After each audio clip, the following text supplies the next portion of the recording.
Ele falou que para iluminar o assunto de hoje, mas hoje tem muitos assuntos. Que hoje é as perguntas. Lembram que a gente hoje vai responder as perguntas? A gente está numa classe avançada aqui, vamos dizer. Tem alguns que estão vindo pelas primeiras vezes, mas são muito bem-vindos. Então a gente vai entrar em alguns assuntos que já exige um pouco de fundamentação também. Mas eu espero tentar ser bem claro. Tudo que a gente estuda e entende como verdade tem que ser bíblico, não é? E quando a gente aprende a Bíblia, a gente entende que é a vontade de Deus. Só que a gente sabe que existem vários pensamentos, várias interpretações. Ao mesmo tempo, será que Deus quis dar várias interpretações? Será que a verdade tem várias interpretações? Não. Imagina Deus um pai escrever uma carta para um filho, o pai está longe, e um filho fala assim, não, o pai quer que faça desse jeito aqui, Não, ele falou que essa receita faz 100 ovos. Não, ele falou que é com ovos. Não, ele falou que é 100. Então me mostra no texto. E aí um pega e dá a entender que é. Não, mas aqui não está falando que é. Não, mas dá a entender. Então, quer dizer, o pai não pode ter dado duas verdades diferentes na mesma carta. E é isso que acontece hoje. Tem que ter uma verdade que o pai deu. Mas como nós somos humanos, somos falhos, às vezes a gente entende do nosso jeito. E aí vem tudo isso que a gente tem estudado durante todo esse tempo, não é? Aquilo que a gente chama de hermenêutica bíblica. É procurar ir lá na fonte original, na língua original, ver como é que aquele autor coloca aquela mesma ideia no resto do seu livro. Se ele está em desacordo com o outro, a minha interpretação, então não pode estar certo. Lembra que a gente estudou tudo isso? Se eu interpreto esse autor da Bíblia falando de um jeito, mas ele contradiz os outros, então minha interpretação está errada. Então sempre um texto tem que estar em harmonia com o contexto e com o resto da Bíblia. E a gente vai entendendo, vai casando as verdades. Às vezes as pessoas defendem um trecho da Bíblia, e aquilo vira uma verdade por si só. Mas se for ver todo o contexto, não é bem assim. Eu dei para vocês um exemplo. Eu vi uma vez um evangélico, não sei de qual religião, e um testemunha de Jeová discutindo uma vez no ponto de ônibus. Lembra que eu falei? O testemunho de Jeová dizia assim, uma vergonha, né, discutindo religião no ponto de ônibus. O testemunho de Jeová, eles acreditam que Deus vai levar só um punhadinho para o céu, os 144 mil. Mas o resto todo vai ficar na terra reformada. Então ele dizia assim, vocês estão errados, é um absurdo. A Bíblia é bem clara em dizer que Deus vai reformar a terra. É na terra que a gente vai ficar. E a maioria dos evangélicos não pensa que é na terra. A maioria deles pensa que é só no céu. Só lá. E o evangelho dizia, vocês é que estão errados. Vocês não leram lá que está escrito que Deus vai levar a gente para o encontro do Senhor nos ares. E assim estaremos para sempre com o Senhor. E discutindo, né? Um estava defendendo uma parte da Bíblia e o outro defendendo outra parte. Mas de acordo com o que a gente estudou, qual que é o contexto? Qual que é a verdade? Primeiro, no céu. 1000 anos. E depois, na terra. Essa é a verdade completa, a Bíblia mostra. Mas um enfatizou só um ponto ou outro. Então, eu quero trazer para vocês aqui o que a Bíblia diz sobre alguns assuntos que vocês perguntaram. Alguns, como que eu digo, estão de acordo com a maioria dos pensamentos que estudam a Bíblia. Mas alguns são um pouco diferentes, baseado nesse negócio de nunca deixar a Bíblia se contradizer. Eu procurei dar respostas curtas, porque são vários assuntos, mas tentando ser objetivo, tá bom? Eu estou sentindo aliança estranha nessa mão aqui, ó. Eu troquei ela de mão porque ela me incomoda, que é para eu lembrar de um negócio. O duro é que eu não lembro por que eu troquei de mão. Mas eu estou lembrando aqui, é um compromisso que eu tenho. Então por que eu estou aqui? Tá. Gente, vocês estão vendo que eu estou meio durinho hoje? Eu tive minha coluna travou no sábado à noite de um jeito que eu fiquei no chão, deitado, esperando o SAMU vir me buscar. Eu fui abaixar uma caixa no chão e aí deu uma esticada aqui. Aí eu fiquei assim, durinho, né? Aí um amigo meu chegou e falou assim, se pendura numa barra, estica o seu corpo que aí arruma. Aí eu me pendurei na barra, aí eu não conseguia pisar no chão, eu fiquei caído. Aí eu chamei o SAMU me levou, fiquei horas lá. Horas não, deve ter ficado 1h30 pingando um remédio contra a dor. Aí eu consegui voltar para casa andando com dor, tô ainda, mas amanhã eu vou num especialista para ver. Então não me estranhe se eu estiver muito paradão, muito durão hoje, tá bom? Ainda dói um pouquinho. Então vamos lá. Vamos ver o que a Bíblia diz. Outra coisa antes de mostrar isso daqui. Tem que fazer os preparativos, né? Nunca nós devemos desrespeitar quem pensa diferente da gente, né? Por exemplo, não vamos desrespeitar quem, por exemplo, venera ídolos, porque nós vimos na Bíblia que Deus não quer que faça isso, né? Tem pessoas que cresceram nessa fé e acham que então tá bom, a gente respeita, tá? Não podemos desrespeitar quem a gente acha que está totalmente, frontalmente contrário à Bíblia. Por exemplo, a Bíblia é muito clara que o homossexualismo é errado. Ela é clara, clara. É uma violação horrível do plano de Deus. Mas o povo está usando um trechinho da Bíblia hoje dizendo, mas Deus é amor. E Deus não pode ser contrário ao amor. Tá, a gente respeita. Mas se um dia a gente sentar junto e a pessoa falar, o que a Bíblia diz? Aí a gente vai ser muito falso. Se a gente falar, não, tá tudo certo. Se há uma necessidade, o que a Bíblia diz? Aí a gente tem que mostrar com muito amor. Ó, respeito você, te amo, mas o que a Bíblia diz é isso daqui, ó. Pá. Né? Então a gente tem que sempre mostrar amor e respeito por todos. A gente não vai amar quem é um adúltero, por exemplo? Ele está errado. A gente tem que amar ele, porque é assim que a gente consegue conquistá-lo para um dia ele parar. Não é? E por aí vai, o adúltero, o maconheiro, e por aí vai, o alcoólatra. Tá? Então vamos lá. Eu vou ter que abaixar aqui toda hora para mudar. Isso aqui me ajudar, eu agradeço.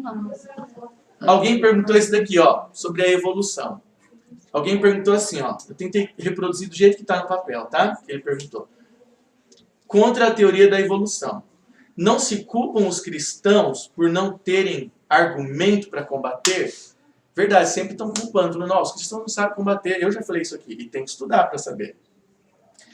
E aí ele fez duas em uma. A igreja tira os jovens do meio do conflito, ao invés de ensiná-los a enfrentar? Não. Mas isso a gente deveria fazer muito Deveríamos mais. fazer muito mais. Eu coloquei aqui, ó. Existem iniciativas atuais, estão se estudando mais, tem mais pessoas estudiosas e formadas, muito bem formadas, para discutir o assunto. E nós temos aqui pertinho de nós o NUMAR. O Tomás não está aqui ainda, mas o Tomás é o presidente do NUMAR. O NUMAR é o Núcleo Criacionista Maringaense. Esse núcleo, eu faço parte dele, tem doutores nesse grupo em química, doutores em física, biologia, geologia, tem astrônomos, e eles casam todo esse conhecimento científico e apoiam a criação, e mostram cientificamente os erros da evolução. Então, nós geralmente culpamos, mas o erro também é nosso, porque a gente tem que dar material, eles às vezes não sabem aonde buscar. Então a gente tem que promover mais desses eventos científicos, acadêmicos, e convidar os jovens. Ó, hoje vai falar o doutor fulano, perito em biologia, e ele vai falar disso, os erros da evolução, para os cristãos saberem mais. Mas a igreja não tira eles do meio, não. A igreja tem que colocar eles para prepará-los. Gente, hoje, foi feita uma pesquisa que hoje, um jovem que não tem raiz bíblica, ele só vai para a igreja. Deus é amor, mas não sabe de nada da Bíblia. Só que Deus é amor. Hoje ele vai para a faculdade, ele não dura 6 meses. Sabiam disso? Ele vira ateu. Sabiam disso? Não é porque de repente ele chega na faculdade e abre os olhos. Agora é a realidade. É porque ele não tinha base bíblica nenhuma para se defender. Nenhuma. Cai tudo por terra. Não tinha nada. Mas quem tem conhecimento, nada tira ele. O Dr. Marcos Eberlin, um doutor em química, um PhD em química, ele derruba vários argumentos da evolução através da química. Ele fala, eu mostro como é que isso aqui aconteceu na evolução. Como é que isso aqui evolui? Essa reação química, como é? O Dr. Eberlin fala que a evolução teme que os cristãos estudem química, porque eles iam descobrir vários buracos na teoria da evolução. Tá? Então, na verdade, a gente tem que preparar eles para eles verem essas coisas e quando cair na faculdade, falar assim, eu sei que isso aí está errado, isso também está. O pastor Gilson, que era da Igreja Central de Curitiba, dos jovens, ele disse que entrou, antes de ser pastor, ele é biólogo. Ele foi para a faculdade de biologia e ele foi com outros 2 amigos da igreja. Ele já era cristão, adventista, pastor Gilson. E ele foi fazer biologia com 2 amigos da igreja. Que legal, a gente vai apoiar um ao outro. E ele me disse que no final do curso, só ele era adventista ainda. Os outros 2 são amigos dele ainda e são ateus. E veja que interessante, ele me disse que à medida em que ele estudava a biologia, a célula, como ele é complexo, ele buscava mais a Deus, falava, Deus, como o Senhor é maravilhoso, como é complexo esse negócio. Você vê a diferença de visão? Quanto mais ele estudava, mais ele percebia o dedo de Deus inteligente, criador. E os outros amigos, quanto mais estudavam, mais caíam na onda de que aquilo surgiu por si próprio, na ideia do professor. Então a gente tem que preparar os jovens sim, tá bom? Nós temos que melhorar nisso. Pode passar para mim? Correr pra cá, pra lá. A flechinha para baixo ou para a direita? Aí vem aquele Isso. versículo, né, pastor? Obrigado. Então vereis a diferença entre aquele Aquele que serve e aquele que não. quem teve encontro e quem não teve. Verdade. E a ciência, quanto mais a gente estuda, se a gente tiver uma base bíblica, mais a gente está preparado para entender a própria ciência. Entendendo que chega a alguns pontos e fala assim, ó, é Deus. Quando você tem comunhão com ele, é aí que fica mais harmonioso ainda, né? Com certeza, aí se E aí, louva mais. Dentro de você, a tua alma exulta de alegria por ver aquilo. Por Né? isso na Bíblia fala, os céus proclamam a obra de Deus. Você vê que Deus fez tudo isso, é fantástico. Isso daqui, ó, uma ótima pergunta que estão levantando muito hoje também. As guerras santas do Antigo Testamento, é o nome que acaba se dando. Por que é que o Deus que disse não matarás, mandou Moisés, Josué e outros matarem cidades inteiras, inclusive os animais? É duro isso, não é? Mas não é bem assim. Tem um livro fantástico que eu li, eu fiz uma série de sermões na igreja do Jardim Iguaçu a respeito desse tema. Pode ir aqui, lá. Eu li ele em inglês. A minha esposa gostou de uns trechos que eu li para ela. Eu nem sabia que tinha em português. Aí ela quis ler, ela comprou em português. Deus é um monstro moral? Que livro fantástico. Muito bom. Deus é um monstro moral? Tá? O nome do autor é Paul, de Paulo, sem o O. Paul Copan. C-O-P-A-N. Fantástico. Ele fala da questão dos escravos na época. Ele fala por que o marido dominava a mulher no sentido de autoridade, não de opressão. Ele fala que era um contexto todo machista, ele explica como é que tinha que ser, se a mulher aparecesse, as outras nações não iam respeitar. Tem um monte de coisa muito interessante, com evidências bíblicas, arqueológicas. E nesse livro ele mostra que muitas das cidades que eram destruídas, olha que fantástico isso, ele mostra os versículos que o povo de Israel, a terra de Canaã era deles. E Deus falou que eles iam ficar no Egito quanto tempo? 400 anos. 400 anos para depois voltar e ter a terra. Eles iam ter que ser amaciados lá no Egito primeiro, né? E Deus falou assim, ó, depois de 400 anos eles vão voltar, na quarta geração. E a cidade é de vocês. E o povo que morava em Canaã sabia que o povo de Israel já estava vindo do Egito dominar a terra de novo. Eles sabiam. E Deus falou assim, ó, que eles tinham que sair. Se eles quisessem lutar com espadas, eles estavam lutando contra quem? Contra Deus. E eles sabiam disso. Vocês lembram da prostituta que morava no alto do muro, que protegeu os espias e tal? Lembrem de uma fala dela. Ela fala assim, ó, o coração dos homens aqui da cidade está aterrorizado. Eles estão se desmaiando de terror ao ouvir que Deus está trazendo vocês, que Ele já abriu o mar e que vocês estão vindo. Por que eles sabiam? Porque essa era a promessa, o povo de Israel vai voltar. Aqui é o lugar que Deus quer deixar eles. Então o certo era essas cidades saírem fora, porque o povo judeu ia voltar a ter a terra deles. E Deus fala assim, ó, se eles enfrentarem, aí vocês têm que enfrentar também. Então nessa ocasião, quem morriam eram os que lutavam contra eles. E veja que interessante, o autor mostra convincentemente, eu achei muito legal, muito convincentemente, que a palavra usada para algumas cidades que eram destruídas inteiras eram postos militares. Olha que legal. Inclusive, isso foi comprovado por pastor Rodrigo arqueologicamente. O pastor Rodrigo também mostra isso, eu vi um vídeo dele que ele mostra também. A cidade de Jericó, olha que interessante, não era uma cidade normal, com famílias e tal. Era um posto militar. Era um posto militar e tinha prostituta e tinha algumas coisinhas e tal, mas não era de famílias. Então era um posto de guerra. E eles ficaram lá e eles ficaram para lutar. E quando eles estavam rodeando, eles já estavam dando a chance para eles, ó, se entreguem e caiam fora. Mas eles queriam ficar até o fim. Quando fala que tinha que matar todos, é porque eles estavam realmente estragados moralmente e eles iam estragar todo o povo de Israel. Quando alguém de Israel pecava um pecado absoluto, terrível, hediondo, tinha que ser morto também. E Deus fala, ele fala assim, ó, não deixem o mal contaminar vocês. Vocês são a única nação na terra que sabe o correto, sabe que é a minha vontade. Então, se alguém quisesse fazer alguma coisa, tinha que sair de Israel e ir morar com os filisteus, com os babilônios. Por exemplo, o adultério era a morte. Imagina se o único povo de Deus na terra, o povo judeu, se estragasse com adultério, se estragasse, corrompesse tudo, ia sobrar o quê? Não ia sobrar nada. Era o único povo. Então Deus fala assim, ó, expulse o mal do meio de vocês. O adúltero quer adulterar, vai morar com os babilônios, filisteus, egípcios, entendeu? A adoração de imagens era uma aberração, porque os vizinhos faziam. E por aí vai. Chegava num ponto em que eles eram tão contaminados, às vezes, que eles ofereciam filhos em sacrifício para os ídolos. Então era uma aberração tão grande que tinha que morrer. É difícil entender isso hoje nos nossos dias. Mas quando você vê uma laranja podre, você tem um monte de laranja guardada, você vê uma verde, toda verde no meio, o que você tem que fazer? Você tem que tirar ela. Se deixar, vai as outras. É que hoje é difícil de entender. É muito Hoje é difícil. difícil de entender porque hoje a gente tem Jesus, né? Que veio Sim. para perdoar, né? E veja, e Jesus ele esparramou o cristianismo no mundo de tal forma que agora a gente vê os exemplos um do outro.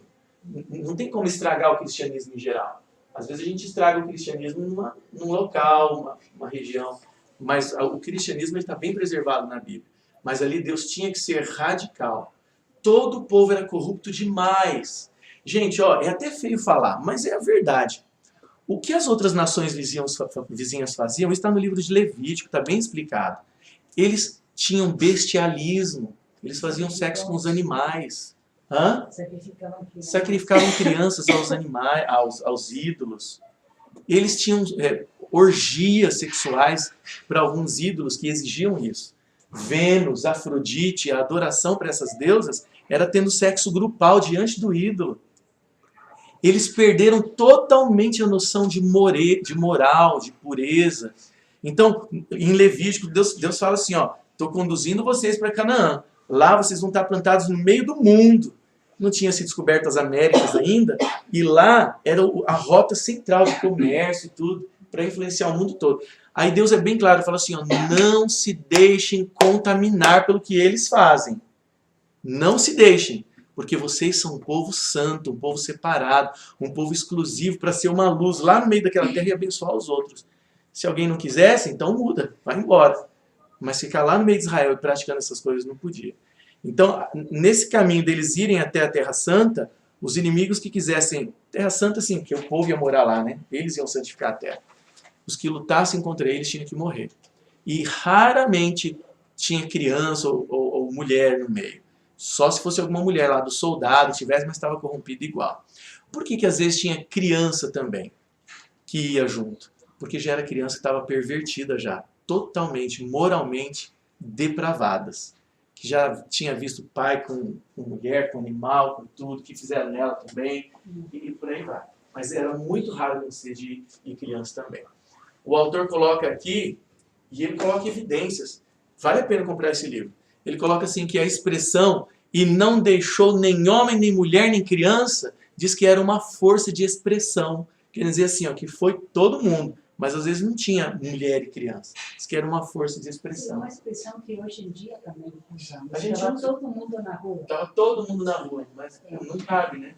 Ou quando a gente fala assim, ó, fulano foi pelos canos, né? Deu com os burros na água. São expressões. E se alguém for ver daqui a alguns anos, mas como assim deu com os burros na água? Que burro que é? Não entendi, né?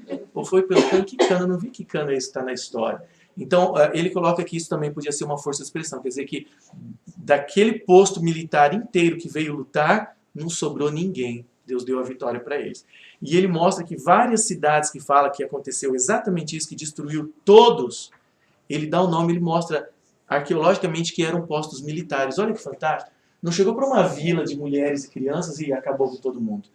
Eram de guerreiros que lutavam contra Deus e contra a moral. Tá bom?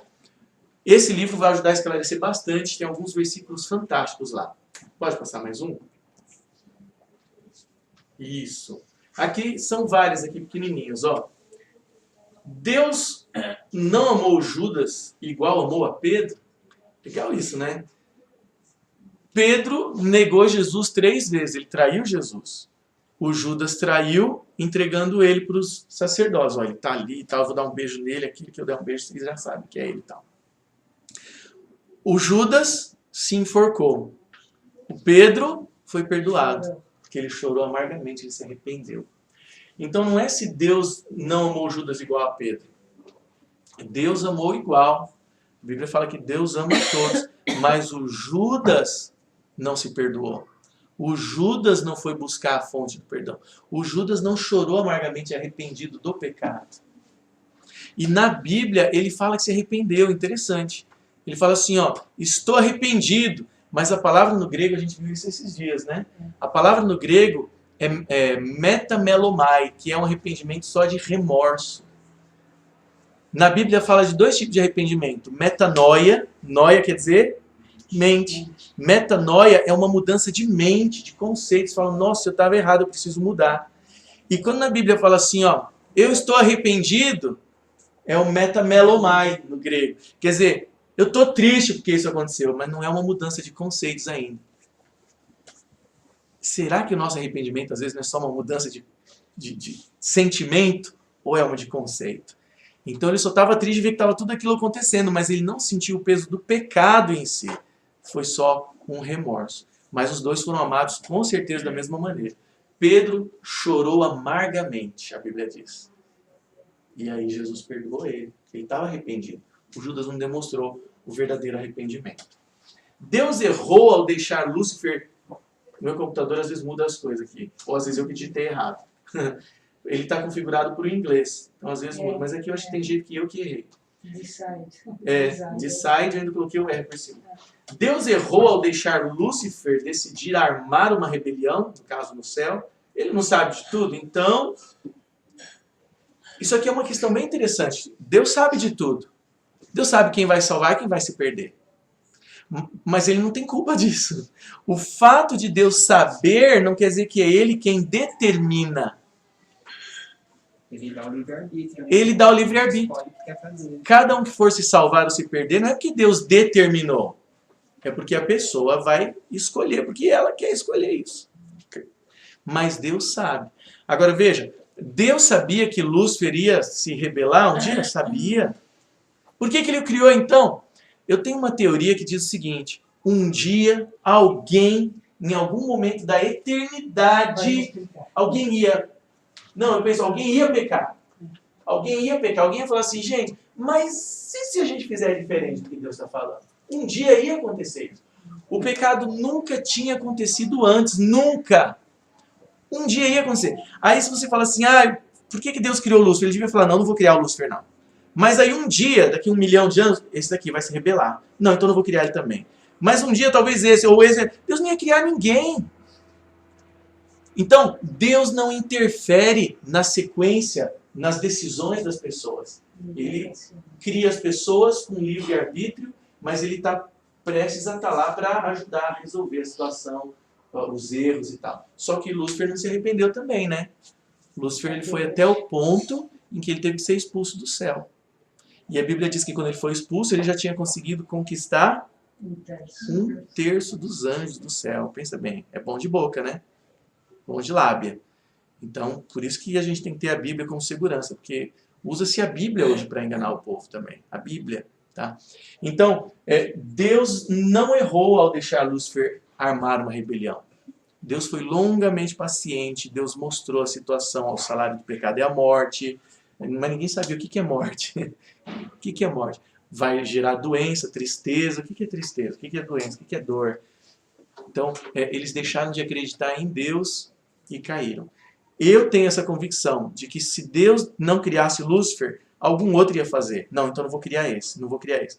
A gente não sabe quantos milhões de anos ou milhares de anos ele já tinha esse tal de anjo quando aconteceu isso. Mas ele tinha muita evidência do amor de Deus para querer fazer diferente um dia, né? Tá bom? Deus não errou. Deus sabe do futuro, mas ele não o determina. Ele sabe, mas ele dá pra gente o caminho. 3. Deus não tem poder para acabar com o diabo? Tem. Ele poderia ter acabado com o diabo, ou Lúcifer, assim que ele começasse a rebelião. Mas a gente já discutiu isso aqui um dia. O que aconteceria com o resto dos anjos que ainda não conheciam o pecado, não sabiam a consequência do pecado, se eles vissem um colega lá do céu falando o contrário, coisas de Deus, e Deus já, pum! Eu ficar com medo. Eles iam estar adorando Deus até hoje com medo, e iam adorar para sempre com medo. Será que Deus quer um serviço de medo? Você acha que um pai quer que um filho obedeça por medo? Então Deus teve que deixar Lúcifer existir para que o pecado pudesse mostrar para os outros, para todos nós, o quão terrível ele é. Quando Lúcifer for destruído, e os anjos que seguiram ele, e as pessoas que querem seguir também, depois de ter tanta evidência, ninguém vai duvidar do caráter de Deus. Essa é a questão. Se Deus destruísse lá no começo, até hoje os anjos, se Deus falasse assim, ô anjo, faz isso para mim, sim senhor, sim senhor, sim senhor, mas não me mata, né? Mas Deus tem revelado seu amor ao ponto de vir aqui e morrer no nosso lugar, para falar assim, ó, eles erraram, mas eu pago, eu morro no lugar deles para quem quiser salvar. Então ele teve a chance de demonstrar o amor dele. Não é fantástico isso? Então, mesmo que Lúcifer Deus deixou o pecado acontecer através de Lúcifer, a culpa é dele. Ele veio e mostrou o amor dele morrendo no nosso lugar. Mas que o diabo vai ser destruído, vai. Deixa eu mostrar para vocês uma passagem. Ele sabe disso. Deixa eu achar onde é que está aqui, ó. Acho que eu destruirei. Está em Isaías 14 ou Ezequiel 28. São as passagens que falam da queda de Satanás. Deus fala assim, ó, eu te farei perecer, ó querubim. Então Deus vai destruí-lo, mas na hora certa. Deixa eu ver se é fazer perecer. Porque eu estou procurando a palavra-chave aqui.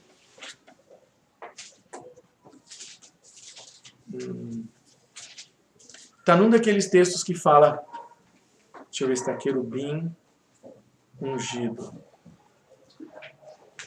Senão eu acho depois e mostro para vocês. Aqui, ó, em Ezequiel 28 é um dos trechos que fala da queda de Lúcifer, tá? Ezequiel 28, versículo 14, ele diz assim, ó, tu eras o querubim ungido para cobrir, Ezequiel 28, 14, e eu te estabeleci, no meio do santo de Deus andavas, verso 15, perfeito eras nos teus caminhos, Deus criou perfeito, tá? Tá aqui o verso 16, na multidão do teu comércio, aqui o comércio no caso quer dizer vender as ideias lá, né? Encheu o teu interior de violência e pecaste, por isso te lancei profanado do monte de Deus e te farei perecer, ó querubim cobridor. Eu te farei perecer. Quer dizer, Deus vai destruir o inimigo, mas na hora certa, depois que todo mundo já tiver evidência de quão mal ele é. E vocês sabem que quando Jesus veio, os anjos que reconheceram ele, os anjos caídos, pensaram que ele já tinha vindo destruí-los. Sabia? Alguns deles falavam assim, ó, viestes destruir-nos antes do tempo? Já chegou a hora, a gente já vai morrer? Quer ver? Eu vou achar uma dessas passagens. Antes do tempo. Deixa eu ver se é isso, porque às vezes minha tradução aqui está diferente. Aqui, ó. Tem uma outra passagem. Mateus 8, 29. 28 para ficar mais claro. Tendo chegado ao outro lado, Mateus 8, 28. À província dos Gadarenos, saíram-lhe ao encontro 2 endemoniados, vindo dos sepulcros. Tão ferozes eram esses homens endemoniados, que ninguém podia passar por aquele caminho. E eis que clamaram, quando viram Jesus, dizendo, que temos nós contigo, Jesus, Filho de Deus? Vieste aqui atormentar-nos antes do tempo? Já chegou a hora, a gente já vai morrer, entre aspas, né? E num outro texto ele fala, viestes destruir-nos? Que eles sabem que eles vão morrer na hora certa. Tá? Então Deus tem poder para acabar? Claro que tem. Mas na hora certa ele sabe de tudo. Ele é estrategista, não é? Outra, a 4. Deus deixou o mundo começar se povoando com o pecado. Né? Depois que surgiu o pecado, foi se povoando. Eu coloquei do jeito que a pessoa escreveu. Depois, quando Noé sai da arca, por que eles se casavam com primos e irmãos de novo? Isso daqui é bem interessante, né? Quando começou o mundo com Adão e Eva, tinha que ser com os filhos mesmo ali, os irmãos e tal. Nesse grupo que eu falei, do Numar, que tem cientistas de tudo que é gabarito, e nos livros que a gente lê, eles dizem que no começo da humanidade eles tinham uma genética muito poderosa, mais do que hoje. Uma genética diferenciada, complexa. Né? Tanto é que você vê em Adão e Eva, estavam todas as raças. A raça branca, a raça oriental, a raça negra, a raça índia, veio tudo de Adão e Eva. Então veja, todas as raças estavam em Adão. Vocês já viram reportagens de filhos de negros que nascem branquinhos, loirinhos? É muito raro isso. Na época em que hoje em dia está acontecendo mais. Antigamente o pai matava a mãe por causa disso. Como é que pode 2 negros ter um filho loirinho? Mas hoje, ao fazer o exame de DNA, não, é de vocês 2. Então você vê, os genes têm toda essa questão de que a gente é uma raça só.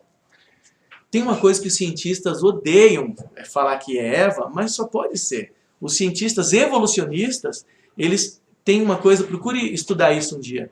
Eva mitocondrial. Procura no Google isso. Eva mitocondrial. O que é isso? Os cientistas evolucionistas reconhecem que todos nós, humanos, de todas as raças, viemos de uma mesma mulher. E aí eles pegam, tipo, fazendo uma comparação com a Bíblia, né, eles chamam de Eva mitocondrial. Mitocondrial, tudo junto, é uma palavra só. As mitocôndrias, né? E eles falam que deve ser da Lucy, né? Aquele hominídeo que acharam antigo, uma dessas aí. É a mãe de todos, a Lucy ou alguma dessas. Mas quem é essa Eva mitocondrial? Para mim, é a própria Eva. Você vê, todos nós, nessas tal de mitocôndrias, eu tenho que voltar a estudar isso aí, biologia, mas a gente veio de uma só mulher. Quem é ela? É Eva. Tá? Só que aí, no começo, para esses cruzamentos acontecerem, o gene suportava isso. E os irmãos, e foi procriando, e primos e tal. Quando chegou na época de Moisés, em Levítico, no livro de Levítico, você vê que Deus proíbe. Deus fala, ó, não pode mais agora. Porque ele viu que aí os genes já tinham se segregado tanto, que agora, entre irmãos e às vezes primos, não é tão bom. Pode dar problema mental e tudo, né? E você vê que os egípcios, para segurar o trono, dentro da mesma linha, do mesmo sangue, às vezes casavam irmãos. E aí nascia um filho doido lá, às vezes, mas eles davam um jeito de...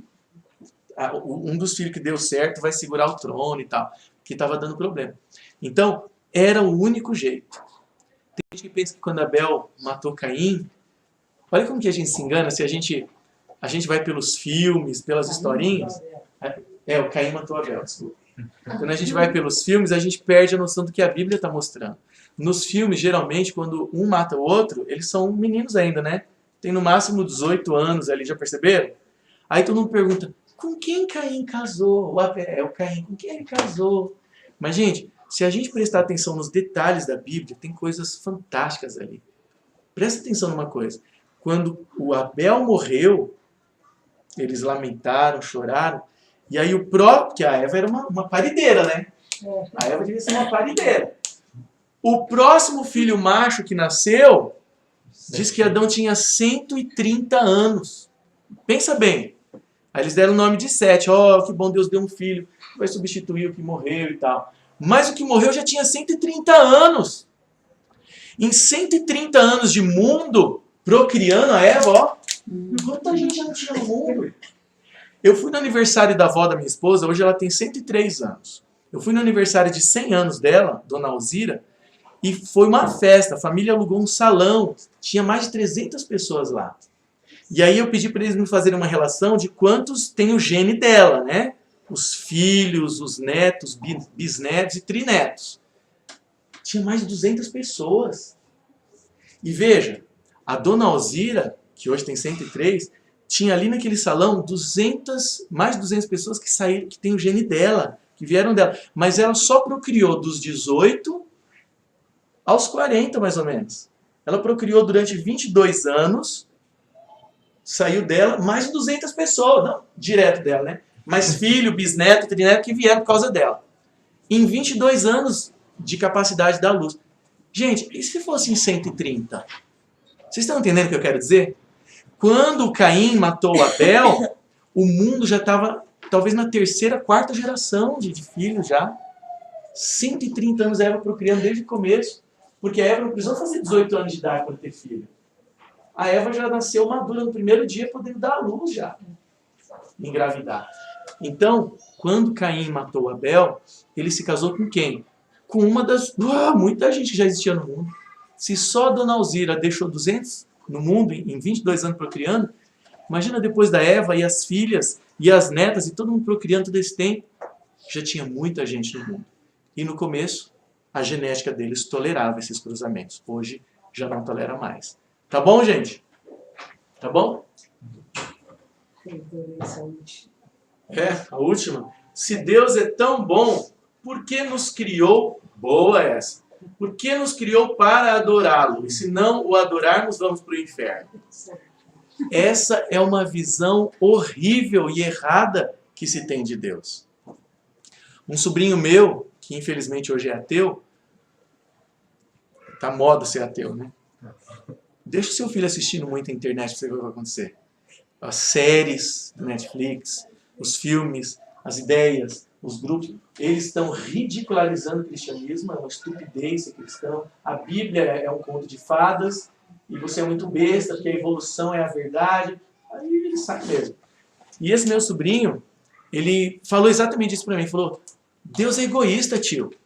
Se Deus existe, ele é egoísta. Eu falei, por quê? Por que ele quer que a gente fique adorando ele? Eu, me adore, me adore. Eu falei, você que está tendo uma visão humana de Deus. Você, se nós humanos criar alguém e falar assim, eu quero que você fique me adorando, tá errado mesmo. Mas será que Deus nos criou para adorá-lo? Esse é um erro. Se Deus é tão bom, por que nos criou para adorá-lo? Pensa bem, é um erro isso. Tem música que fala isso, eu já vi. Deus nos criou para adorá-lo. Deus não precisa disso. Veja, se a gente não adorar Deus, ele perde alguma coisa? Não perde nada. Ele deixa de ser Deus? Ele tem necessidade de ser adorado? Não! Olha que engano. Deus não nos criou para adorá-lo. Essa é uma visão que se confunde com os deuses pagãos. Os deuses pagãos exigem adoração, senão eles castigam o povo, os índios, os maias, os astecas. Eles tinham que oferecer sacrifício para agradar o Deus, para apaziguar o Deus, porque senão eles morriam. Tinha que adorar para ter plantação e tal. E isso é uma confusão que se faz dos deuses pagãos falsos com o Deus verdadeiro. Ele, não, tio, mas ele fala, não pode, e tem que ser comigo, me adore. Eu falei, Mateus, a gente adora a Deus só se a gente reconhecer quem Ele é. Deus não precisa da nossa adoração. Aí eu falei para ele, se o seu pai te desse uma caminhonete, uma picape, nova, tração nas 4 rodas, rodão, né? O menino tem 19 anos, loucura. Ele te desse para você. Você ia agradecer seu pai? Ele falou, ô louco tio, e como? Não ia cansar de agradecer. Ia dar muitos beijos e tal. Falei, mas seu pai ia precisar disso? Com certeza ele ia ficar feliz, porque você ia estar reconhecendo o presente. Aí ele falou, né? Falei, você só não agradeceria ao seu pai se você não reconhecesse o presente que ele te deu. Mas você reconhece o tamanho do presente, do esforço que ele fez. Ele falou, nossa tio, eu ia agradecer ele todo dia. Eu ia ser muito grato. Falei, a gente só adora a Deus não é porque ele precisa. Deus não precisa da nossa adoração. É só porque a gente reconhece quem ele é. O Criador, Redentor, que vai voltar. Deu a vida por nós, gente, pensa. Por isso que na Bíblia fala que os anjos não se cansam de adorá-lo. Mas eles não são obrigados. Adora mais aí. Adora mais. Não. Deus não nos criou para adorá-lo. Deus nos criou para ter relacionamento. Para isso. Deus nos criou para sermos filhos. Por que um pai quer ter filhos? Ou uma mãe? Para ser adorada? Para ter companhia, para dar amor para esse ser. Você se prepara, enquanto ele está crescendo, você prepara tudo, você quer amar, é para amar. Deus nos criou para ter um relacionamento de amor. Só que quando a gente olha para ele e vê tudo isso que ele fez, a gente cai de joelho e fala, ó Senhor, não deixa eu me afastar de ti, não deixa o teu Espírito Santo se afastar de mim, o Senhor é muito bom. Deus não nos criou para adorar, Deus nos criou para a gente ser filhos, para relacionar. Então isso aqui é um erro, tá? Se não adorá-lo, vai para o inferno. Não. Se não adorá-lo, você não reconhece quem ele é. E aqui tem outro problema do inferno também, né? É um lugar que vai ficar queimando para sempre e tal. O salário do pecado é a morte. Vai morrer. Se tiver que queimar, vai queimar. O tanto que merece. Mas depois, a Bíblia fala em Malaquias que vai virar cinza. Vai deixar de existir. Não vai ficar pagando, queimando para sempre. É um erro muito grande esse. E que entrou para o cristianismo, né?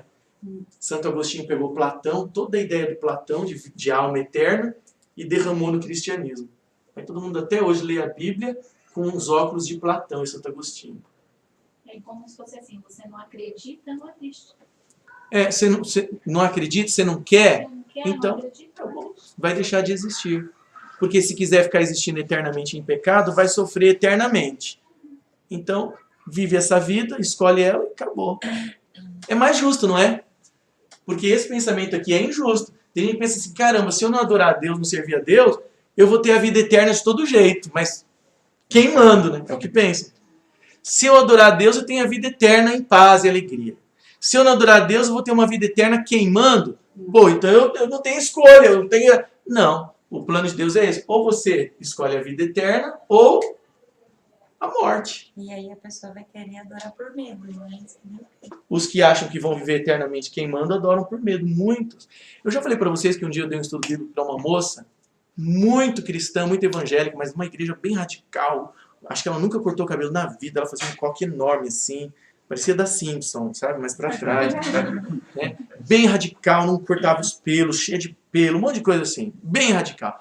E um dia quando eu mostrei pra ela que o salário do pecado é a morte, que os ímpios vai queimar, vai ter fogo, mas cada um o tanto que merece, se precisar. Alguns vão deixar de existir depois que vê o juízo, mas o salário final do pecado é a morte. A Bíblia fala em Malaquias 4 que vão virar cinzas, vai deixar de existir. Aí ela falou assim, peraí, quer dizer que não vai queimar eternamente? Eu falei, não.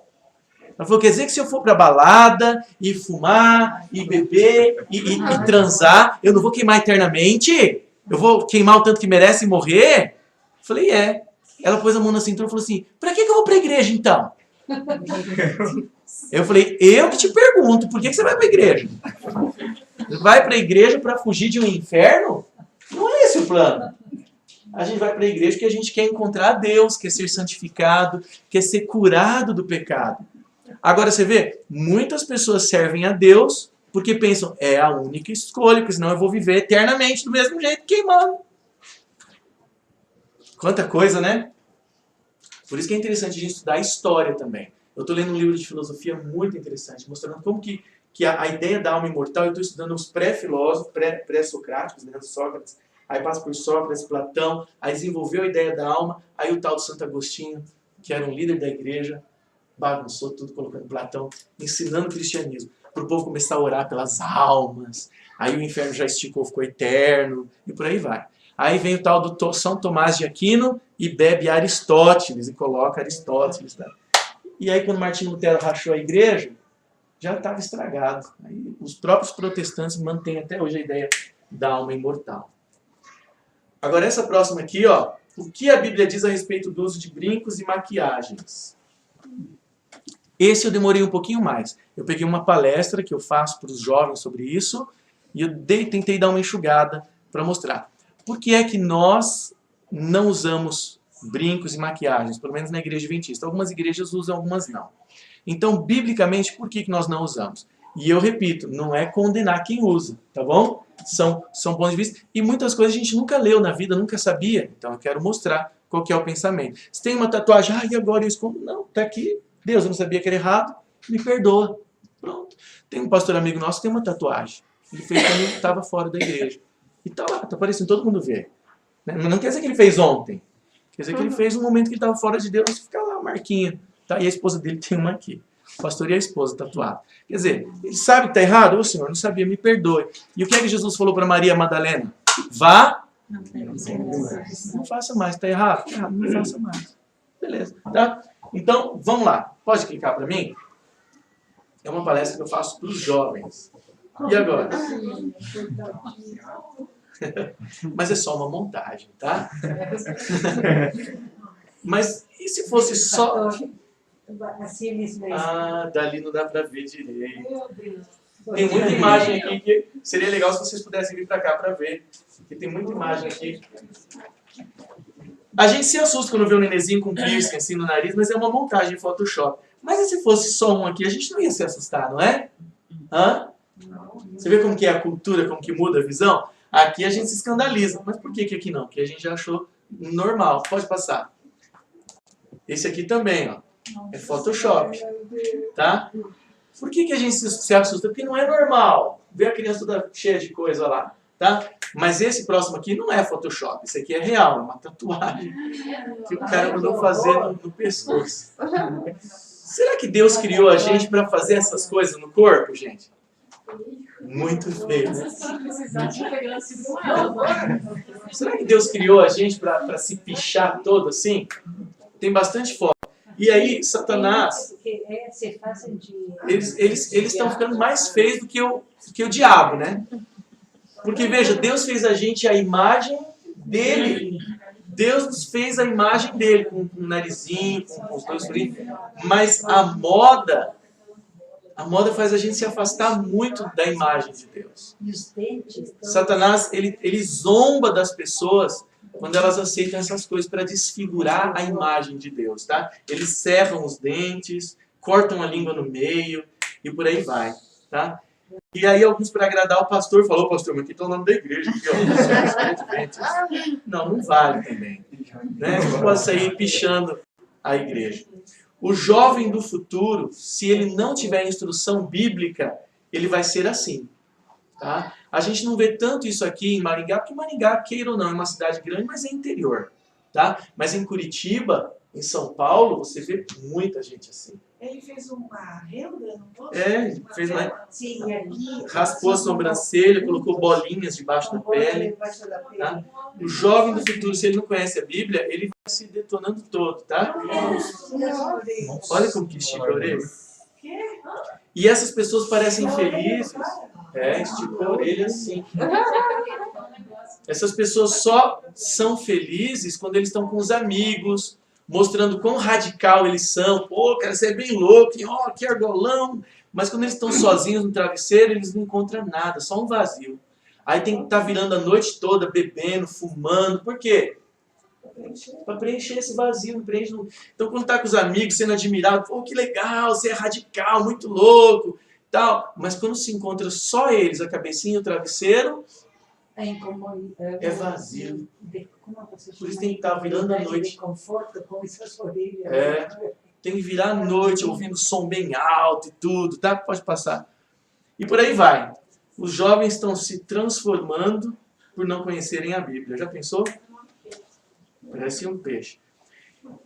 Dos tempos antigos já existe a tatuagem. Várias formas. Algumas eram com tinta e algumas eram com cicatriz mesmo. E Deus avisa o povo em Levítico para não fazer isso. Ó, pelos mortos não ferireis a vossa carne, Deus fala. Eles marcavam, quando morria alguém, eles marcavam a carne em lembrança do morto. Pelos mortos não ferireis a vossa carne e nem fareis o quê? Marca alguma sobre vós, porque os outros faziam. Alguém podia dizer assim: ah, mas Senhor, as Babilônias fazem, as egípcias fazem, Senhor. As amonitas fazem, as filisteias. Mas Deus dá um argumento diferente para o povo de Israel. Ele fala assim, ó: eu sou o Senhor. E quando ele fala isso, é solene. Tipo, quem era o Senhor das filisteias? Eu esqueci o nome do Deus dos filisteus. Cade, não sei o que lá. Quem que era o Senhor dos egípcios? Ra, não sei o que lá, Estar, um monte de coisa. Quem que era o Senhor desse daqui? Então, não faça isso. Por quê? O argumento é esse aqui, ó. Eu sou o Senhor. Eu te criei a minha imagem. Você é meu filho. Não fica se estragando, se pichando, se furando. Esse era o argumento de Deus. O povo de Israel era diferente dos outros que não conheciam a Deus como o Senhor. Então, a tatuagem está incluída aí. Não faça marcas. Mas fica muito feio, né? Fica tudo rabiscado. Ah, mas para eles é lindo. Mas fica feio. Tá zombando da imagem de Deus, tá bom?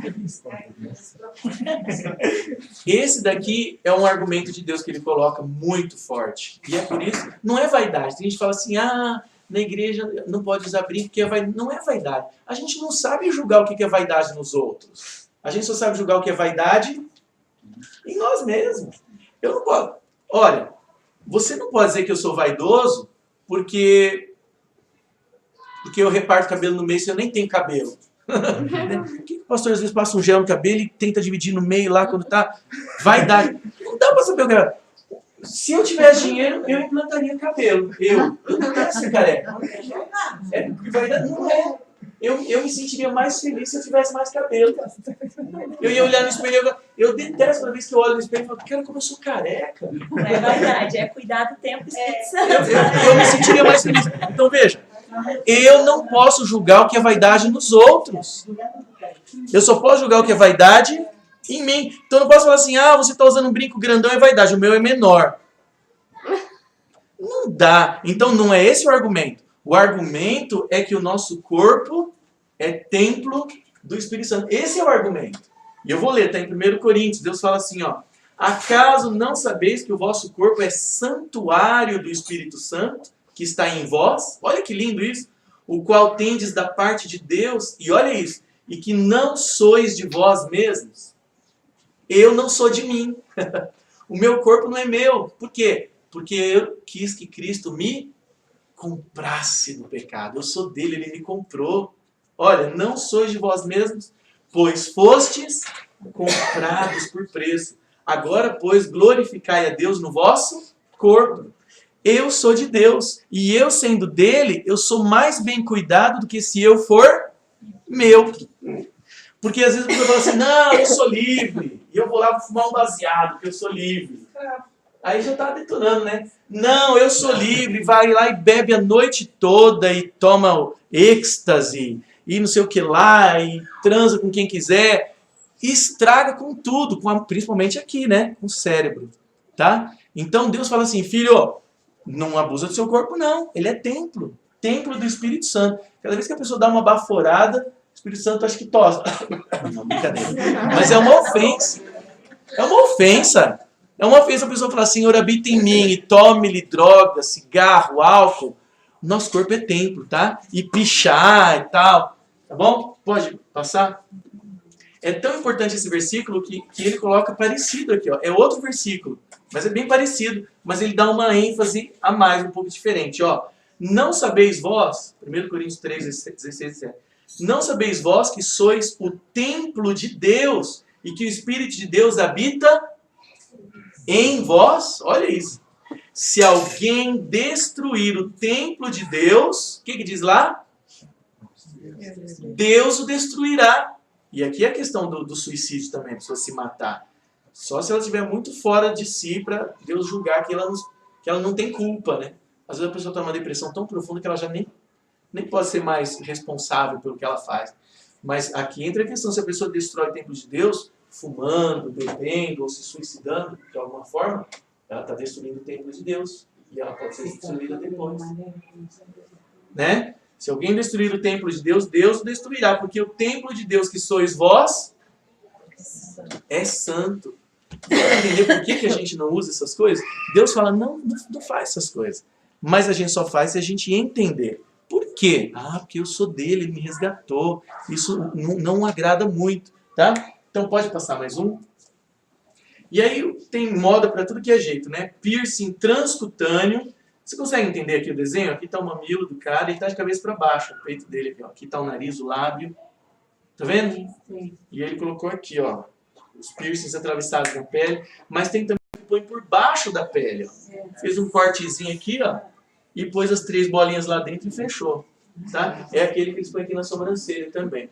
E a moda vai, a ideia é zombar do povo de Deus, ó. 1 Coríntios 10, 31, ele fala o seguinte, ó, portanto, quer comais, tudo que você vai comer, quer bebais ou façais outra coisa qualquer, fazei tudo. Tipo, se eu vou tomar um álcool é para a glória de Deus? Não é, cara. É só para mim.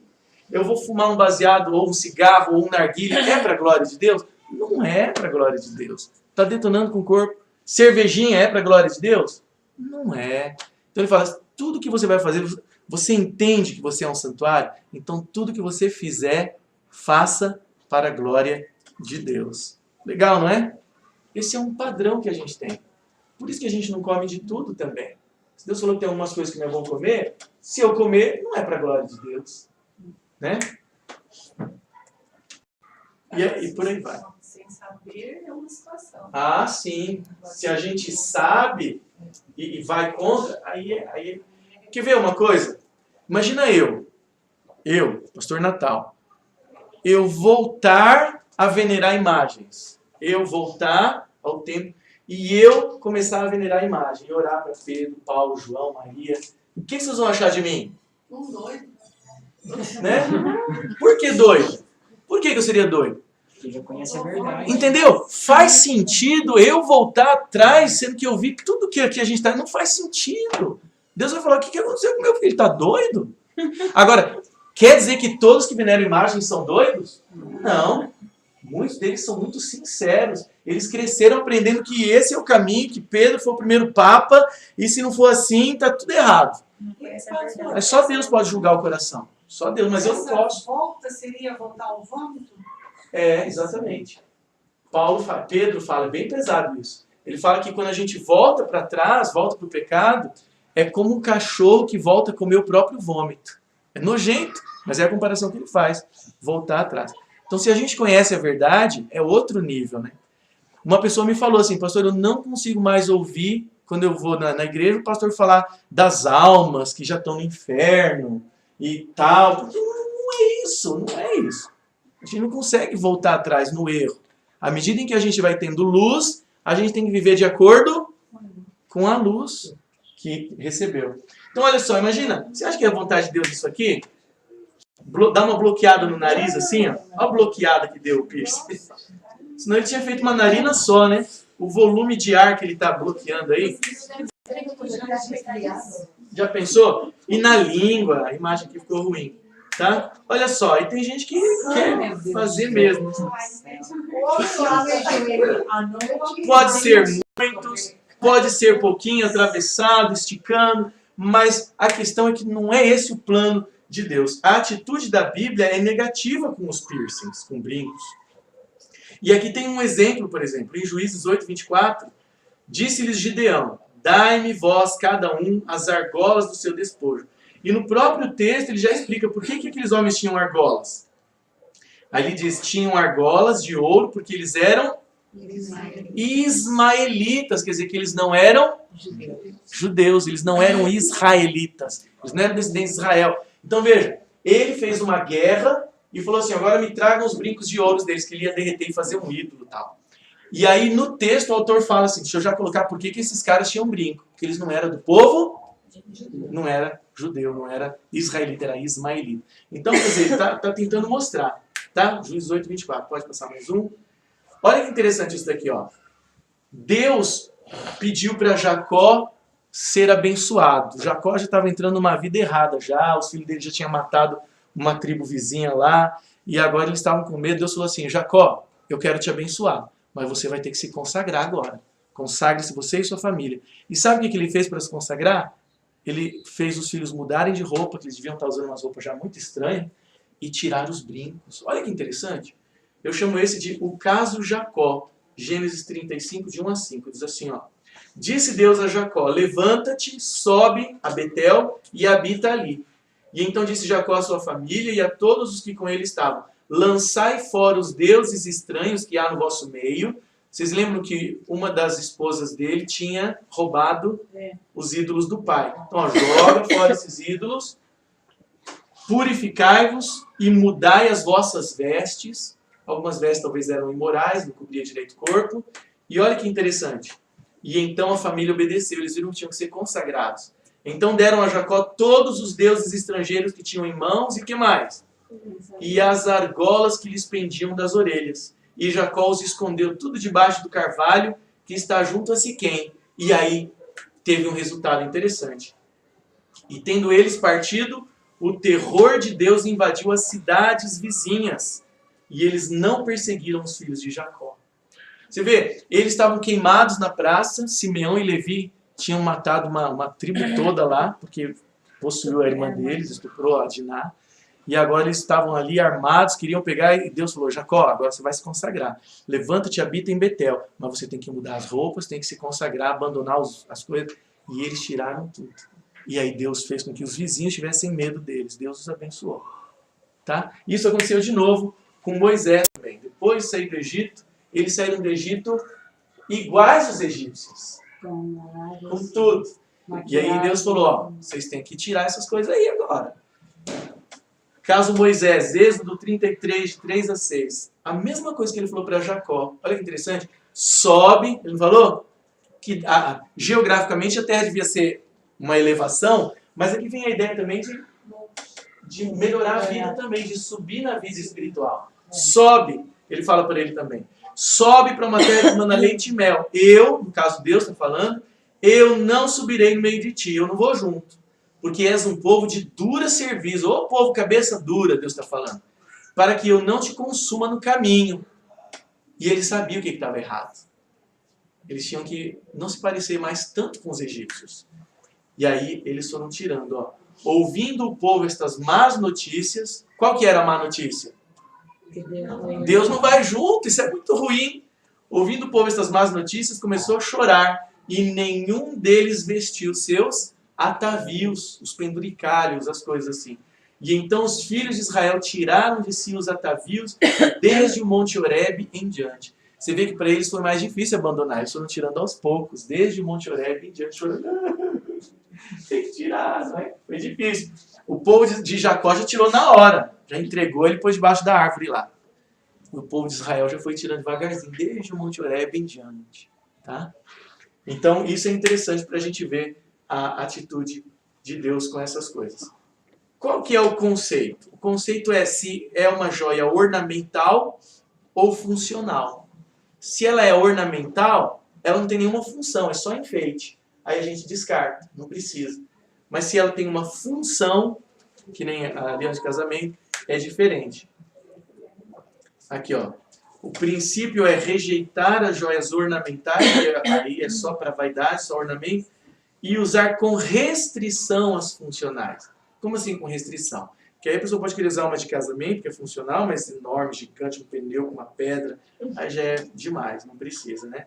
E a base que a gente vê no Novo Testamento é modéstia, simplicidade, economia, tá bom? Algumas joias funcionais na Bíblia. A coroa do rei era uma joia funcional, indicava quem era o rei. Era uma joia funcional, passava ali de um para o outro. O anel ou sinete, que fala em algumas passagens, como Esther, Daniel, servia para marcar documentos oficiais, só o rei tinha, ou os seus oficiais. Eles carimbavam as cartas, a cera, com o anel, só ele tinha, era um anel funcional. E também servia para distinguir a posição oficial de um governante ou de um patrão. No caso de José, ele ganhou o anel do faraó, indicando que ele era um oficial. Filho pródigo, o pai colocou o anel, porque senão os outros podiam matar ele, também porque ele traiu o pai, e por aí vai. Algumas joias usadas pela noiva na cerimônia do casamento era uma demonstração do dote pago por ela. Ela usava na ocasião do casamento as moedinhas, as coisas lá de prata, de ouro, para mostrar, olha só, meu noivo pagou o dote, eu valho tudo isso para ele. E depois ela guardava na estante, em algum lugar bem bonitinho, separado. Vocês lembram que Jesus fala da parábola da mulher que perdeu uma moeda e varreu a casa toda para achar? Era essa usada na ocasião do casamento, tá bom? Ela não saía usando sempre e tal, tá? E tem várias outras usadas na Bíblia como dinheiro também. Eles usavam, Deus fala para quando eles saíssem do Egito, para eles pedirem para os patrões joias, que era para eles usar como dinheiro quando chegassem na Terra Prometida. Não era para sair usando no corpo, né? E alguns queriam usar no corpo, Deus falou, tira, aí eles foram tirando desde o Monte Horebe em diante. Mas era usado como dinheiro, tá? Ouro, prata, hoje é também. E Deus faz um apelo à igreja, através de Paulo. Rogo-vos, porém, irmãos, pelo nome de nosso Senhor Jesus Cristo, que digais todos uma mesma coisa, e que não haja entre vós divisões, antes sejais unidos em um mesmo pensamento e em um mesmo parecer. 1 Coríntios 1:10. Então a igreja chegou nesse consenso, bom, se aqui está parecendo negativo, é negativo, negativo aqui, então a gente não vai usar. Então é isso que na minha igreja a gente ensina, tá bom? Beleza exterior, ela é enganosa. Deus espera que a beleza seja interior. Que a beleza exterior apareça também, mas não pode ser com muito exagero. Que na pergunta da pessoa, ele perguntou de brincos e maquiagem. Não é errado usar maquiagem desde que ela seja Seja discreta, essa é a palavra discreta, né? Não precisa exagerar, tacar aquele azulzão, aquele verdão, que a pessoa não sabe se a pessoa está voltando da igreja ou da boate. Né? Concorda? Essa pessoa aí está voltando da boate, ou do carnaval, ou da igreja. Então não é para confundir. E 1 Pedro ele fala, ó, não seja o adorno da esposa o que é exterior, como o frisado de cabelos, que na época era caríssimo fazer. Pagava caro para mostrar que fez. Frisado de cabelos, adereços de ouro, aparato de vestuário. Seja, porém, aqui essa tradução não é legal, que seria o ser interior, né? Que está falando da mulher. Seja o ser interior do coração, unido ao incorruptível traje de um espírito manso e tranquilo, que é de grande valor diante de Deus. Não quer dizer que não é para se cuidar e tal, mas tem que tomar cuidado com os exageros, tá? Não confundir com a mulher de balada aí, que vira noitada. Aqui, ó, em Oséias 2,13, Deus mostra que muitas vezes o exterior, quando ele aparece muito, é um sinal de vazio interior. A pessoa, às vezes, ela está em perigo já. Ela já está longe de Deus. Não quer dizer em todo caso, mas é um sinal para ficar de olho. Por exemplo, aqui ele fala assim, ó, falando de Israel, se adornou com as suas arrecadas, que era um brinco grande em forma de argola, e com as suas joias, e andou atrás de seus amantes, mas de mim se esqueceu, diz o Senhor. Então pode ser um perigo aí, peraí, eu estou olhando mais para fora, para dentro, é um sinal para a pessoa perceber. O adorno exterior que exalta o eu é perigoso, então tem que ser interior. E aqui em Timóteo ele fala para as mulheres, ó, da mesma sorte que as mulheres em traje o quê? Decente, se ataviem, quer dizer, se enfeitem, né? Mas com modéstia e bom senso. Olha como era caro o cabelo frisado, ó. Não com cabeleira frisada, com ouro, com pérolas. Porque diz que eles frisavam o cabelo e colocavam fiozinhos de ouro junto. Era uma coisa para se mostrar mesmo. O que hoje eles acham bonito. Como é que eles chamam mesmo? Ostentar. Hoje ostentar se acha bonito. Não, tem que ostentar. É o contrário do que Deus espera. Hoje o povo quer pendurar uma melancia no pescoço para ostentar. Não precisa. Então, com pé, nada de cabeleira frisada, no caso, no tempo, naquela época era muito caro, com ouro, com pé, ou vestido dispendioso, caro, mas com boas obras. Tá? Então, o furo na orelha. Esse aqui eu coloquei há pouco tempo.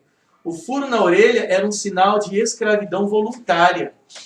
Quando chegava a época de um escravo ser liberto, a cada 7 anos, as pessoas, você vê que interessante? O Paulo Copan fala isso no livro também. A escravidão nas nações vizinhas era eterna, mas no meio do povo de Israel era por 7 anos só. E tinha que cuidar bem do escravo.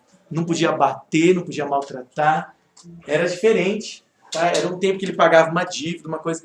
No 7º ano, só no povo de Israel, ele saía livre. E se ele não quisesse sair livre, ele falava, não, eu quero ser escravo para sempre. Eu amo esse cara aí, eu quero ser escravo. Você quer ser escravo para sempre? Quero. Então ele ia diante dos juízes e fazia uma marca na orelha, para todo mundo ver que ele queria ser um escravo voluntário, para sempre. Está lá em Êxodo 21:6. Diz assim, ó, então o seu senhor, o dono do escravo, o levará aos juízes e o fará chegar à porta ou ao umbral da porta, e o seu senhor, o dono, lhe furará a orelha, e ele servirá para sempre. Então era um sinal de escravidão naquele tempo. Tá? Estou mostrando como uma curiosidade. Ô pastor, está ofendendo todo mundo aqui que usa? Não estou. Estou mostrando o que a Bíblia diz, tá bom? Porque é que nós não usamos. Estou falando que é pecado, que é imoral, tá? Mas estou falando por que Deus não espera que a gente use. Porque o nosso corpo é templo do Espírito Santo, tá bom? Pode passar o próximo? Olha como que o diabo zomba da gente quando a gente não sabe dessas coisas. A moda nos torna escravos. E a gente vai longe se não conhecer a vontade de Deus. A moda é colocar essas argolinhas nas costas para poder amarrar uma fichinha e dançar bem bonita no baile, olha só. Mais um. Olha aí, ó. Tá? Então tudo isso é para zombar. Sem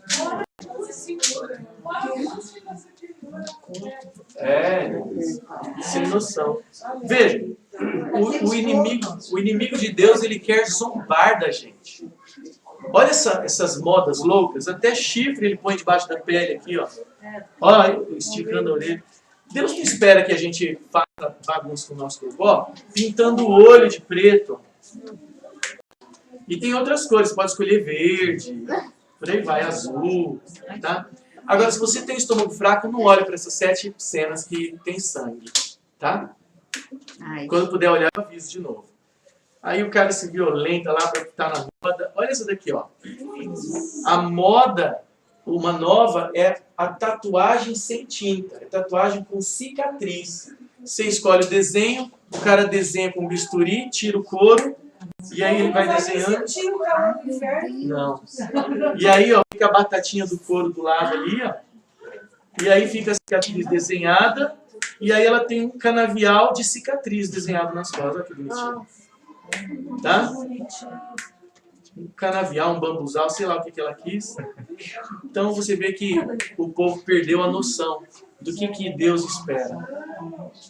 Algumas fotos ali eu tirei da revista Super Interessante. Na revista Super Interessante disse o seguinte, dessas pessoas, várias da foto que eu tirei, diz assim, ó, é um artigo da Super Interessante de 2005. O que todas essas pessoas mutiladas, cortadas, têm em comum é a certeza de que são donas, olha que interessante, o contrário do que a gente lê na Bíblia. São donas de seus corpos e por isso mesmo podem fazer o que quiser com eles. Porque ainda não se entregaram a Jesus. Porque quando a gente se entrega, Ele nos compra de volta do pecado e a gente passa a ser dele. Eu falo, então cuida do meu jeito, não do seu jeito. Tá? Terminando. Somente neste mundo aqui, antes de ir para o céu, é que Deus pode nos ensinar a gostar das coisas que existirão no céu. E por isso Jesus pede para a gente renovar nossa mente. Em Romanos 12, ele fala, não vos conformeis com este século. A gente se conforma. Vocês perceberam que logo que começou a sair piercing no nariz, a gente achava horrível, lembram? Nossa, vocês lembram assim ou não? Eu achava um absurdo, gente, furou o nariz, colocava. Mas hoje, com o tempo, a gente acaba se conformando. Você vê? Ele fala, não vos conformeis com este século. Mas o quê? Vocês estão me acompanhando, gente? Transformai-vos como? Pela renovação. Como é que a gente renova a mente? Com a palavra de Deus, com a verdade e o Espírito Santo sempre. Então veja, se a gente deixar de ser renovado sempre pela comunhão com o Espírito Santo, a gente começa a se conformar. Então não se conforme, transformai-vos pela renovação da vossa mente, para que experimenteis qual seja a boa, agradável e perfeita vontade de Deus. Tá bom? Então essas foram as perguntinhas. O que vocês acharam disso? Tem mais 2 aqui, 2 papéis, mas aí a gente trabalha semana que vem, então. Tá bom? Alguém queria falar alguma coisa dessas coisas que a gente viu hoje? Aí esse aqui a gente continua semana que vem. Ô pastor, essa conformez, é que a gente está vendo tanta coisa da fora que não tem nem por onde a gente começar, né? Onde que vai consertar isso, né? Então, não é se conformar em achar que está correto, mas é até andar meio assim, porque... Esse conformar aqui, irmãos, no original em grego, é pegar a forma. Para você não pegar a forma e se amoldar, ficar igual. Tá? Então ele está falando, não pega essa forma. Vai renovando a sua mente para você manter o padrão de Deus. Sei lá, se a forma está sendo quadrada, Deus quer que fique redondo, cuidado para não se enquadradar, né? Mas não pegue a forma do mundo. Por isso fala conformar, né? Agora nada como o teu. É muito legal ver a língua original. Então, o que eu estou mostrando aqui? Eu estou mostrando o que a Bíblia diz desse assunto. A pessoa perguntou no papel, o que a Bíblia diz? E o que a Bíblia diz é isso. E é por isso que em algumas igrejas usa, em algumas não usa. Como eu falei, alguns falam, não, mas isso não é importante. Outros falam, não, é sim. E por aí que vai. Uns falam assim, não, pode beber cerveja. Outros, não pode não. Então, é tudo da Bíblia. Mas a gente tem que ver qual que é o sentido da Bíblia. Como é que a gente vai seguir. E a gente sempre respeita todos que pensam de maneira diferente, tá bom? Se você quiser saber mais desse assunto, clica o último aqui, do assunto de joias e tudo. Tem um livro da Casa Publicadora muito bom que vale a pena ler. É o livro O Uso de Joias na Bíblia, de Ángel Manuel Rodrigues. Muito bom esse livro, ele esclarece muito, tá bom? Então é isso. Foi legal? Excelente. Alguém tem alguma pergunta mais para fechar? Eu peguei aqui as que estavam no papel. Essa semana que vem a gente continua, tá bom? A gente está num nível avançado aqui. A gente está trabalhando com temas, mas porque a gente já tem outros fundamentos, tá bom? Então eu espero que a gente continue crescendo e aprendendo. Marlene, você tem alguma dica hoje? Pode orar primeiro, depois eu... Tá bom? Vamos orar?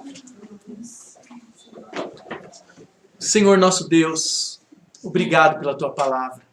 Obrigado porque o Senhor deseja que nós conheçamos a verdade e que a verdade nos liberte sempre.